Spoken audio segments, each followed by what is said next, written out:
মাছের কাবাবের জন্য সামান্য পরিমাণ হলুদের গুঁড়া ও সামান্য পরিমাণ লবণ দিয়ে ভালোভাবে আমি এখন মিশিয়ে নিব। মিশিয়ে নেওয়ার পর আমি 10 মিনিটের মতো সিদ্ধ করে নিব। এখানে আমি রুই মাছের লেজের অংশ নিয়ে নিয়েছি। আপনারা আপনাদের পছন্দ মতো পিস নিয়ে নেবেন। তারপরে আমি সিদ্ধ করে ভালোভাবে কাটা বেছে নিয়েছি।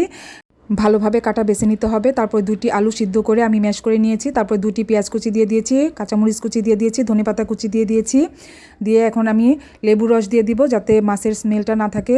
তারপর এখানে 1 চামচ ধনে গুঁড়া, 1 চামচ জিরার গুঁড়া, হাফ চামচ কাবাব মশলা, আর তারপরে আদা রসুনের পেস্ট হাফ চামচ। তারপরে এখানে পরিমাণ মতো লবণ দিয়ে দিয়েছি। লবণটা একটু বুঝে দিতে হবে, না হয় আগে সিদ্ধ করার সময় মাছের মধ্যে যে লবণ দিয়েছিলাম তাহলে অতিরিক্ত লবণ হয়ে যাবে। এখন আমি সব একসাথে ভালোভাবে মিশিয়ে নিব। আর ভালোভাবে এখানে মিশাতে হবে, তাহলে মশলাটা মাছের সাথে ভালোভাবে মিশে যাবে। এই যে আমার মেশানো হয়ে গেছে। এখন আমি আমার পছন্দ মতো আমি সাইজ করে নিব। আপনারা আপনাদের পছন্দ মতো এখানে সাইজ করে নিন। আমি 2 হাতে তালু দিয়ে তারপর এখানে গোল গোল করে এভাবে আমি শেপ করে নিয়েছি। আপনারা আপনাদের পছন্দ মতো শেপ করে নেবেন। এভাবে করে আমি সবগুলো কাবাব বানিয়ে নিয়েছি। এখন আমি প্যানের মধ্যে সামান্য পরিমাণ তেল দিয়ে দেব। তারপরে প্যানের মধ্যে আমি ছড়িয়ে দিব।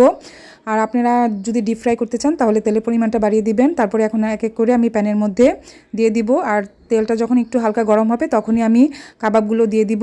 এভাবে করে আমি সবগুলো কাবাব দিয়ে দিয়েছি। দিয়ে দেওয়ার পর আমি মিডিয়াম আঁচে কাবাবগুলো ভেজে নিব।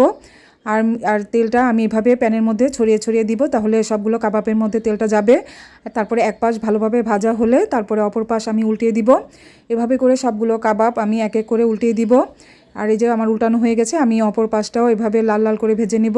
এই যে আমার কাবাব ভাজা হয়ে গেছে। এখন আমি প্লেটের মধ্যে উঠিয়ে নিব।